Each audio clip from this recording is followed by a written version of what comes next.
European LCS Spring Split champions for Season 6. G2 Esports, famously led by the mid lane talents of Perks, the 17-year-old Serbian mid laner, and you've obviously got the Korean jungler Trick. These are the star players of the team, and they're representing Europe at the mid-season invitational, MSI, which is the tournament which gathers the champions of each of the 5 major regions and an international wildcard team. Now, during the course of the tournament, I won't give any spoilers as to the results. It was mentioned in interviews by Perks from G2 that G2 hadn't practiced essentially before this event. They'd practiced maybe a couple of days before, but they'd had a few weeks off and they'd just taken a holiday and they hadn't practiced anyone, basically. Some of them of their own volition practiced solo queue, but that's it. And so since this has been presented as an excuse for whatever may happen, I mean, obviously the tournament isn't even vaguely over. It's not even halfway through yet. People are discussing this. Now, Monty and Papa Smithy, during their VOD reviews, actually made a little rant, whatever you want to call it, on the topic of G2 saying they didn't practice, and I will link that up here, which for whatever reason at the time of this video being recorded was removed by Reddit mods for being a rant, as if it was just some guy raging about a solo queue with no good points that no one cares about, even though it's about a tournament we all care about, and it's an analysis of why the reasons that they said they didn't practice and whether there's any like value to do their approach, whether it was the wrong approach, and analysing what they could have done. So it's totally legitimate content. But since it can't go up anyway, I was thinking about doing a video on the topic anyway, and besides, I'm not going to be ranting in as much as I'm going to be laying out my argumentation, which, by the way, they actually did in that video, but I guess they didn't like the tone of their voice or whatever the fuck mods decided. So anyway, G2 are at MSI, representing Europe, and the problem is MSI is now a big deal again, because for some unknown reason, Riot's gone and put back in that seeding aspect that was essentially the determining factor of All-Stars Season 3, where even though the seed was actually to determine if you got to skip the group stage, because you used to do that. And if you remember, at that tournament, that was where Europe didn't get to skip the group stage. And so when Fnatic won the summer split of Season 3, they had to go to Worlds and play in the group stage again. That's why they were able to beat MVP and they were, Samsung at the time, and they were able to beat Vulcan, all those people, and got out and then played the number 1 seed from America, Cloud9, in the round of 8. So at the time, that was because Europe didn't make one of the top placings at that tournament, because they finished last, obviously, at that All-Star tournament, if you remember. So right back then, it was very ridiculous. It was absolutely egregious, because think about it. An all-star team, and Europe, by the way, was the only region that had like mixed nationalities, like Russians playing with French people, playing with fucking, who else was even in that team? Germans, like ridiculous communication barriers. A mixed team losing determined the fact that the guys who then qualified for Worlds, real teams that weren't those 5 players, maybe some of them were split up amongst those 5 teams, real teams then had to have a harder route because of that. That was ludicrous in itself and shouldn't have ever happened. Now, they removed that in later years, and obviously nowadays no one skips the group stage anyway, but now for some unknown reason, for this MSI, they've added in something like that, where the teams that finish top 4, because we've got 5 major regions, the teams that finish top 4 get to each have one of the number 1 seeds, where they've got that pool of the number 1 seeds of 4 the regions, right? So in the past, what they used to do for Worlds, which I agree was problematic now, was they used to give the top 4 seeds to the 4 big regions, because at the time it was Korea, China, North America, Europe. And then what they used to do was number 1 seed from LMS used to just get bumped into Pool 2. Now, I agree, at this point in time, number 1 seed from LMS might be better than number 1 seed from NA or number 1 seed from EU. And it's hard to know. So I agree, it's problematic to do it that way. I mean, I have an approach myself where you could change the pool system, but let's just ignore that for a second. So if you're going to do the 4 group system like they do, you need some way to determine it. Problem is, I don't like this system because, again, you're now punishing teams who will try to go through Worlds for something that they might not have had any role in and that they didn't do. Because, for example, let's say G2 didn't finish top 4 here, and then let's say G2 didn't even qualify for Worlds. So because G2 didn't finish top 4 here, now teams who might be incredible in the summer split, they might literally look at the best team in the world, can't possibly get a number 1 seed and have a harder route through the tournament as a result. And by the way, as a result, you might be screwing over some other team who gets the number 1 seed. Let's say the LMS team has the number 1 seed, and they'll go to Worlds, and they're like, great, what's the reward for the number 1 seed? Oh, we get easier groups, right? And then they get the number 1 team from Europe, and that turns out to be some new Fnatic, like 18 and 0 level team. They're like, what the fuck? Why is this fair? Everyone else has got other pool number 2 seeds that are way worse than this. You see what I mean? It can be ridiculous. So I don't like this approach anyway. But that's the problem, is that because this component's built into it, now everyone's scrutinizing G2 saying they didn't practice because of the implications. Like if they were to go on to lose this group and not make top 4, then it's like Europe's lost out. And so then people are like, fuck G2. Oh, it's their fault Europe's doing that. Oh, they're so selfish. They should have done this. We're going to get into a lot of the topics though, because it's not as simple as that. It's definitely not as black and white as that. So they said they didn't practice for MSI. Obviously, that's significant because, as with League of Legends, if you wait a few weeks, if you wait a month, new patches come out, and new patches change everything. The meta, what champions are using, how you play, how opponents are going to play. So the problem is, if you haven't practiced, you essentially haven't practiced the new patch, or at least enough, or as much as other people. Now, Perks said that they decided taking the vacation rather than practicing. They thought it would maybe be better for them. And it allowed the 2 Korean players, Trick and Emperor, their jungler and Eddie Carry, to go home for a little while. So, okay, understandable. He also didn't really see the point in practicing challenger teams. And he said he'd practice solo queue. So first and foremost, let's look at this. Is this an excuse or is it a statement of fact? I mean, you notice for this video, I've called it a practice problem. I didn't call it an excuse. Now, you could certainly say that if G2 does badly, it was used as an excuse. You could make that case. You could make the case that they were like setting themselves up, like, oh, guys, don't put too much stock in what happens now. Like, if we lose, then we're not that bad. And, like, oh, we can't be expected to play at top level. Whereas you'd think champions of Europe, they should be coming in going, you know what? China hasn't done that well at international tournaments recently. Hey, you know what? Fuck it. We can come second at this event. Hey, maybe we can even challenge SKT like Fnatic did last year. Maybe we can win this event. You notice they're not coming in with that mentality. That's the problem. That's why it seems like an excuse the way it's being stated and being used at the moment. With that said, I do think that those sort of circumstances should be stated by players. And I hope they are in all these instances. So if a player hasn't practiced enough, if a player's injured, if a player's teammate has some sort of issue, I like it when these things come out because it gives us more background information when we then watch the game. Because then when we watch what happens in the game, we don't just take it as this is them at their best. They haven't got any injuries, they haven't got anything. I'll give you an example, okay? So from CSGO, we had a big tournament this year, one of the biggest, the IEM 10 World Championship, IEM Katowice. It wasn't the major this year, but it was obviously a huge event, had a lot of money on the line. And at this tournament, Natus Vincere were a team that had been making the finals of every tournament. And they were absolutely one of the best teams in the world. The only people who could stop them in terms of a big tournament series at the time was Fnatic, the number 1 team in the world. But they got stopped in the semi-final, and they almost lost the round before that to a team called Tempo Storm. And so when you saw that, you were like, oh my God, is that Tempo Storm team like but as good as Na'Vi now? Oh, is Na'Vi like falling off a bit? What you found out after the event was that the star player of Na'Vi, Guardian, the AWPer, one of the best players in the whole world, had a hand injury which persists to this day and has been holding him out of events and has been making him have to take time off, and they've got a lot of questions to ask. So when you don't know that information, you're going to look at the game and interpret it and process it from a totally different perspective. So it is good to know that information, I'll say that. Now, I do think some of the way that Perks is using this and G2 using this is an excuse, certainly. Whereas if they made the decision, here's the key point. If they made the decision that they really thought it was better not to practice and it was better to take the holiday and have the Koreans go home, then they should just state that as a fact, as they've done, let us know that information, but don't state it as an excuse. State it as just the facts. I think it's better that I didn't have as much practice and that I didn't do it in this way, and that of the options I had, I think I picked the best option and let the chips fall where they may in terms of the results. Now, the reason why I'm also hesitant to just call it an excuse straight up is, unfortunately, excuses are a very tricky area. Like, maybe I'll do a video on that topic one time, because people often make out like an excuse means that what the person's saying is bullshit or shouldn't count. Now, usually the problem with an excuse is when the person uses it to justify either poor performance, or they're not as good as they think they were, or they want to hint that they would have been better. That's where it's a problem. It's where the person themselves uses it as a crutch. If the person just states it, oftentimes an excuse is somewhat legit. Like, you know what? If you were late to work, if the person goes, yeah, but it wasn't my fault because I was in traffic, that's one thing.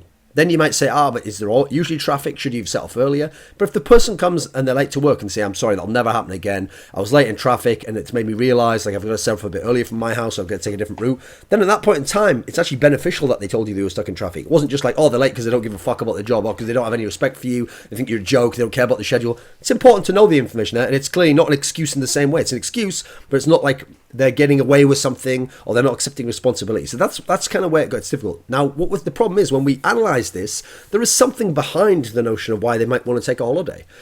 So the first time we really saw this raised was in 2014 when the All-Stars tournament, which by the way is essentially what MSI is now, but they used to call it All-Stars for that 1 year for some bizarre reason. Who knows how Riot does these things? So for that tournament, Fnatic famously said something similar, like we didn't practice for the tournament. And at that tournament, yeah, they made top 4 because back then it was a lot easier to. But when they were in top 4, they got smashed by SK Telecom. Now, at the time, Soaz primarily was the one who came out and made the comments about it. And if you remember, this was when he didn't want criticism from people. He was like, I'm a 3-time LCS champion. All statements of fact. Now, what's interesting is the excuse for Fnatic was totally legit because the point Soaz made went like this. So, I played in the summer split of Season 3 and I won that. Then I had to go to Worlds. Then I came top 4 there. Then I came home and I had to play the Battle of the Atlantic exhibition tournament. I had to play that. Then I had to play the spring split. Then All-Stars right after. So essentially, when you look at all these events, they'll only be able to carve out, a couple of days between some of these events. Barely any time for actual time off, for actual recovering, recuperation, figuring things out, deciding if people are going to go on. Because of their success, they were mega punished with almost no time off in ways that other teams didn't get that. So other teams didn't qualify for Worlds. There's loads of time off. Other teams weren't in Battle of the Atlantic. Other teams were in the spring split but didn't win it, so didn't have to go to All-Stars. And so actually, Fnatic was mega overworked. And that was a very legit excuse. Not necessarily even in the justifying sense, but in the sense of this is unacceptable. So actually, it is an acceptable decision for them to say, you know what, we're not going to practice for this. At the time, by the way, that All-Stars member didn't count for anything either. It was just, do you win the tournament? They didn't know they were going to anyway, so they were like, great, fuck it, we're going to go out in the semis maybe. You can understand the logic to a degree. They didn't get a break. Now, that's why I called this a problem and not an excuse, because in a way it does apply to G2 here as well. Not as extreme as that with it. That was obviously spanning something ridiculous, 9 months or something more, maybe almost a year, where they didn't get any time off for night because of how many tournaments they played. Now, with that said though, so G2 obviously qualified for LCS, months before it started. They qualified, 3 months, 4 months before it started. I think it was in September they qualified. LCS started January 14th. So let's imagine, first of all, so we'll just go from the beginning. So LCS begins January 14th, and it ends, in terms of the final, April 17th. So about 3 months. Now, in that scenario, I think there was a bye week for IEM. So 3 months, take a week off. But then let's imagine you started practicing at least a week before LCS. So add the week back in. So that's about 3 months of continual practice, of continual play without breaks. Yeah, you had the break, but like I said, you had one break and then you added a week in before anyway. In this world, that's way too much. To have to practice and play for 3 months and you're essentially at the end of it, it's just one tournament and your whole thing lives or dies on the end. And so the whole thing of practicing, also, you can't take breaks, as in, we're not that good this week, because it's all building into something. Oh, we need the best seed for the playoffs. Then we need to win there in the playoffs to make the final. And then we need to win the final. Then we need to go to MSI. All this, that's way too much stress. That's too much. He's also right, by the way, in terms of perks, that the Asian teams, in a way, got forced to practice more because their leagues had an extra week or so. LPL and LCK ended a week after LCS. So as a result, they were playing more up until that point in time, and there were people around to practice them more. And as a result, it's naturally going to make people practice more when they're forced to because of the tournament, as opposed to given the option not to. I also think that the practice schedule that Koreans have is unfair to expect of Westerners. It's ridiculous. I could make a whole video about the fact that, in a way, I think Koreans, partly from their own volition of wanting to do this stuff, and partly because of how the team system and hierarchy and age, authority component is used, abused, exploited, whatever you want to say, kind of makes them almost like slaves in a way. And I've seen the lives some of those people live, and they are absolutely dire. And some of these people, on the outside, are fantastic superstars who've accomplished great things in the game, and we admire them a lot for their work ethic. But the ones that want to do it and are like a Michael Jordan, Kobe Bryant, super driven guy, okay, fair enough. You sacrifice that part of your life. Some of them are forced to do it, and some of them don't have a whole lot of choice in it. If they want to be that player, they're just made to do that. And it's ridiculous for normal people just watching these videos, etc., to look at these guys who are like LCS players and act like they should have to give up every aspect of their life, complete every single component, just because you want to watch them win. No, that's ridiculous. There has to be a middle ground to it. They have to have time off sometimes. It has to be a job, and then they have to be given the option to play more. It shouldn't be demanded of them, like they owe you something. They don't.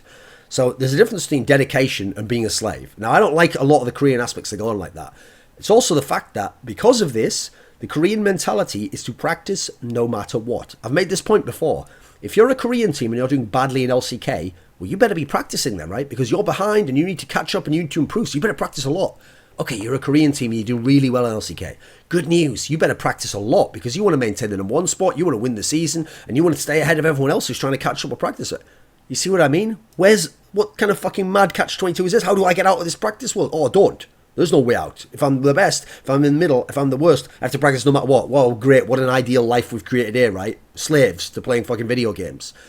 Now, it's worth pointing out that other esports games aren't like this. Now, yes, some of these other esports games don't have Koreans in and don't have them and going as ham, so maybe the Koreans skew it a little bit. But in other esports games, you can have days off. Because many other esports games, CSGO, Dota 2, these are circuits. They're not long leagues that then lead into LANs as well. These are circuits of tournaments. So as a result, you can have days off. If you want, you can attend a big event and then another big event 3 weeks later and have an event in the middle, but then you just go, you know what, for that one, I'm not going to practice anything additionally. I'm just going to use what I've got, see if it works. I'm going to kind of like field test in the actual game itself at a tournament. I'm not going to practice for that one. So even though I'm going to the event, I'm trying to take a little bit of time off in a way there as well. I can take it less seriously. There's no options for that. Again, in that whole scenario where Fnatic did the run, I said, from Worlds to best Battle of the Atlantic, Spring Split, All-Stars, the only one they could have taken off was Battle of the Atlantic, which I think they claimed also, yeah, we took a little break off there and they didn't do very well. So they're having to take off real tournaments that supposedly mean something for the respect of the fans or that, because there's no other option to take time off. Now, at these other circuits, Dota 2 and CSGO, it's not even considered that big a deal. It's just a statement of fact that, yeah, we didn't put that much practice in this one, or we didn't have much time before. People just go, okay, and then they watch the tournament. They don't go fucking mental at teams because there's no implication from that, and they're allowed to. Unfortunately, in League, there's no option to do that. So that's a real big problem I have in this sense. Now, my big issue there is, essentially what Riot have done is try to get the best of both worlds. They've got LANs and leagues in their circuit and not just a circuit of LANs. Now, the problem with that is you can't fuck around for an event because the leagues lead into the LANs, right? You win the split, you get to go to MSI. You place well in the splits, you get to go to Worlds. None of these can ever be taken off. If you take them off, you don't get to the other ones. Then you've got leagues, which are like really long periods of like practice 3 months in a row. Oh God, practicing 3 months. 3 months is way too much to practice, by the way. Teams in those circuit games like Dota 2 and CSGO, they practice like a week or two or a week specifically for this event. Then they figure out what they do. They plan out when they get the next one. A couple of weeks here. 3 months in a row is ridiculous. The burnout is going to be, it's absolutely guaranteed at that point in time for most players who are normal human beings. So the big problem here is you've got those mad 3 months and then they're like, oh, good news. What's the good news? Got a LAN coming up now. Oh, I've just fucking played 3 months, mate. Like, that's ridiculous, you know? So in that scenario, I can totally sympathise with these players from those teams and I have empathy for them. And I don't understand how other people don't. I think you're being pretty ridiculous. I mean, the fuck do you do in your life where you just go ham like that? Now then, in this scenario, G2 ended 17th of April. MSI begins 4th of May. So roughly like a 2-week span, let's say, because obviously you have to go a few days before, there's going to be flights, all the rest of it. Let's look at some of the options of what could have happened here and what might have been better options. Because to me, unfortunately, most options are better options. Once you get past the whole, it's unfair, how much you had to play and you do need a break, which I agree you do to a degree. So first and foremost, you could have stayed in Europe, had a mini break, and just played Challenger. So you had 2 weeks off. Let's say you could have taken 3 to 4 days, just chill, relax. Then you start doing a little bit of practice and you play Challenger teams. Now, I can't see how that's worse than not playing anyone. To me, you should have played the Challenger teams. It would have warmed you up, kept your form decent. It would have helped you adapt to the patch. And also, I hate this notion, I'll probably do a video on this one day, that Westerners have, that because they don't practice the best player, that's their excuse for not being the best. Which in itself is a tautology. Oh, so because I don't play the best, I am not the best. Well, that means you're not the best then. Yeah, but the only reason I'm not the best is because I don't play the best. Like, I can't handle that. So anyway, I'll go into that one day, I have no doubt. But the reason it annoys me as well is because we've seen a precedent in other games that that's not even how you have to practice to be the best even. Because think about who does the best practice here. You can't practice someone better than him. What, just practicing second best makes them the best? I mean, again, it doesn't work in the Western logic. No, in games like Quake and in games like StarCraft Brood War, and obviously Quake was a European and NA game, and then StarCraft Brood War was a game that was very, very competitive, tons of people playing. In these games, there were famous examples. So in Quake, there was a couple of people who had a system of practice where they could practice against lesser opponents, by the way, usually much lesser opponents than they would play in the tournaments, who they needed to be able to beat in the tournaments, and they figured out a way to practice. So yeah, that guy can't shoot me with his aim and he can't beat me in that particular way, but I practice just to keep my rhythm up, to keep my routine of how I'm going to play, and this guy's going to learn from me obviously and adapt a little bit, and that's how I'm going to keep my practice form up. Especially if you're in North America, for example, and all the best players play in Europe. You've got to keep going. You can't just go, oh, I'm not in Europe, so I guess that's no excuse, or I have to boot camp or nothing. In StarCraft Brood War, they even famously used to get much, much worse players, either from their team or from other teams, practice against them, and ask that guy to mimic the style of the opponent they were going to play in the next match that they were preparing for. So for me, one of the real ways that this can also be beneficial is, yes, you're not going to play a team that's as good as SK Telecom out Challenger in Europe. But you could ask that team, you know what, we want to practice for a week. Like, it'll be good practice for you guys. Can you watch some of the recent SKT games and try and mimic their style a little bit, or do some of the things they do? So what you're now practicing is against the style, not against the strength. This happens in MMA. You bring people in to mimic that style. Then that person's, if you're fighting for the title, that person who you're bringing in as a practice partner is not going to be as good at that area, probably, as the person you're going to fight. But you want to practice his style, so the things that, so that you're comfortable with it, so you understand the concepts of what he can do and where he can attack you, and you now have a game plan and you're adapted. This is what they didn't do in G2. They didn't adapt. They weren't ready in that particular sense. Also, you've got to consider they could have taken a week break and then gone to Korea and had like 2 or 3 days boot camp, very short boot camp, before going over to MSI. There's another option. So CLG supposedly just practice challenger teams in NA. How about this option? CLG and G2 get together, have a boot camp together. Now, it's not perfect, but you're practicing another team that's really good going to the event.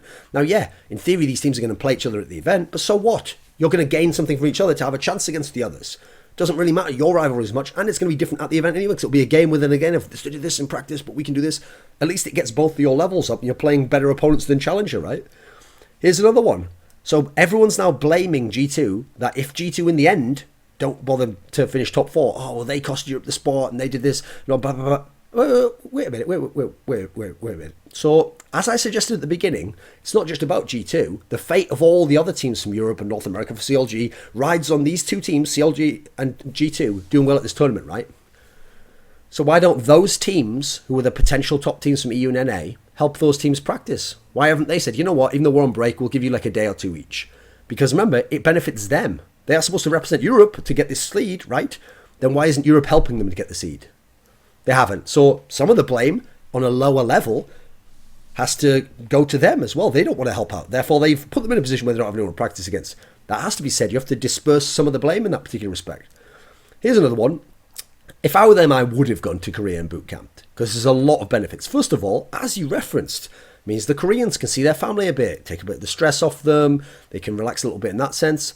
Also, you can play a Korean solo queue when they're going and seeing their family, or in the days off. You don't have to practice boot camp the whole 7 days or whatever.